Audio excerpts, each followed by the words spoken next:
अर्थ ये नश्वर जीवन बहुत ही महत्वपूर्ण है, क्योंकि इसके उपरांत तुम्हारा आत्मा तो अवश्य होगा, किंतु तुम नहीं होगे। तो इस नश्वर जीवन काल को अर्थपूर्ण और समाज के लिए कल्याणकारी बनाओ पार्थ। ज्ञान प्रकाश है, तो इस प्रकाश को प्राप्त करो, और यदि तुमने ऐसा कर लिया तो इन भ्रमों में भटकने से बच जाओगे जिनमें आज भटक रहे हो। और यदि भटकने से बच जाओगे पार्थ, तो तुम्हें शांति मिलेगी। हे धनंजय, शांति का सीधा मार्ग मैं हूं। जो मुझे हर यज्ञ का लक्ष्य, हर लोक का स्वामी और हर प्राणी का हितैषी मानते हैं, वही शांति पाते हैं। यदि तुम मुझे अपना हितैषी समझते हो पार्थ, तो मेरा कहा मानो और युद्ध करो, क्योंकि यह युद्ध किए बिना तुम्हें शांति नहीं मिल सकती। अपने धर्म से भागने का मार्ग शांति की प्राप्ति का मार्ग नहीं है पार्थ। यह युद्ध तुम्हारा धर्म है, तो अपने इस धर्म का पालन करो पार्थ, और उसके परिणाम के विषय में न सोचो। कौन मरेगा या कौन जिएगा, यह तुम्हारी समस्या नहीं है। हे पांडव, लोग जिसे संन्यास कहते हैं, उसे तुम योग मानो, और संशय, द्वेष और आकांक्षा से मुक्त होकर युद्ध करो, क्योंकि इन्हें त्यागे बिना तो कोई योगी हो ही नहीं सकता। मनुष्य का यह कर्तव्य है कि वो अपना पतन न होने दे और स्वयं ही अपना उद्धार करे। मनुष्य स्वयं ही अपना मित्र भी है और अपना शत्रु भी।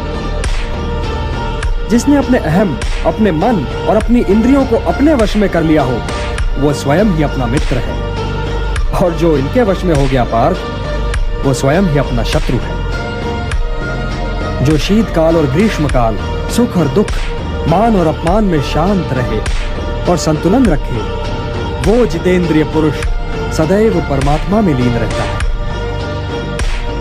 किंतु हे पार्थ, बहुत खाने वाले या बिल्कुल ही न खाने वाले, या अधिक सोने वाले या बिल्कुल ही न सोने वाले को ये योग सिद्ध नहीं होता। जीवन संतुलन का नाम है पार्थ, और संतुलित ढंग से जीने वाले मनुष्य का योग उसके दुखों को हर लेता है। जैसे वायु रहित स्थान पर दीपक की ज्योति निश्चल रहती है, वैसे ही मोह रहित योगी भी निश्चल रहता है। चंचल मन को मनमानी न करने दो पार्थ, उसे रोको और उसे अपने आत्मा का अधीन बनाओ। तुम्हारी उलझनों का यही उपचार है। मेरी ओर देखो पार्थ, मेरी ओर देखो। जिसे हर दिशा और हर वस्तु में केवल मैं ही दिखाई दूं, वो तो कभी भटक ही नहीं सकता। जो मुझे नहीं भूलता पार्थ, मैं भी उसे नहीं भूलता। वो तो सांसारिक जीवन व्यतीत करते हुए भी संसार से अलग और मेरे भीतर रहता है। हे अर्जुन, जो योगी सबके सुख दुख को अपना सुख दुख माने, वही परम श्रेष्ठ है। आत्मा उपम्येन सर्वत्र समम पश्यति योर्जुन, सुखम वा यदि वा दुखम स योगी परमो मतः। किंतु योग मार्ग पे चलते चलते मन भटक तो सकता है। भटक क्यों नहीं सकता? अवश्य भटक सकता है। केशव, तो फिर ब्रह्म की प्राप्ति के मार्ग में इस भटकन का परिणाम क्या होता है? भटक जाने वाला बादल की भांति छिन्न भिन्न होकर कहीं नष्ट तो नहीं हो जाता केशव?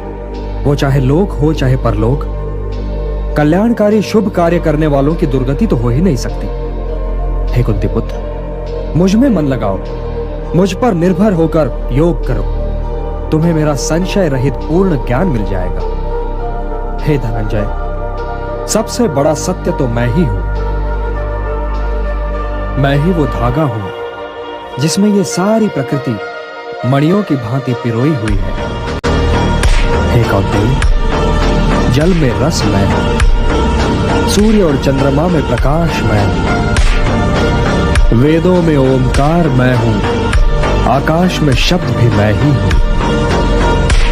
मैं ही पृथ्वी में पवित्र सुगंध हूं, मैं ही अग्नि में तेज हूं, प्राणियों में जीवन शक्ति मैं हूं, तपस्वियों का तप मैं हूं। हे पार्थ, प्रारंभिक बीज मैं हूं, बुद्धिमानों की बुद्धि मैं, तेजस्वियों का तेज मैं, बलवानों में काम रहित बल भी मैं ही हूं, और प्राणियों में धर्म के विरुद्ध न जाने वाला काम भी मैं ही हूं। मैं सब में हूं पार्थ। किंतु सबसे अलग भी हूं। मैं अविनाशी हूं, मैं निर्गुण हूं। हे पार्थ, मैं बीते हुए सारे कालों, इस बीतते हुए आधुनिक काल और आने वाले सारे कालों के सारे प्राणियों को जानता हूं, परंतु मुझे कोई नहीं जानता। मैं ही जगत का पिता भी हूं, माता भी और पोषक भी।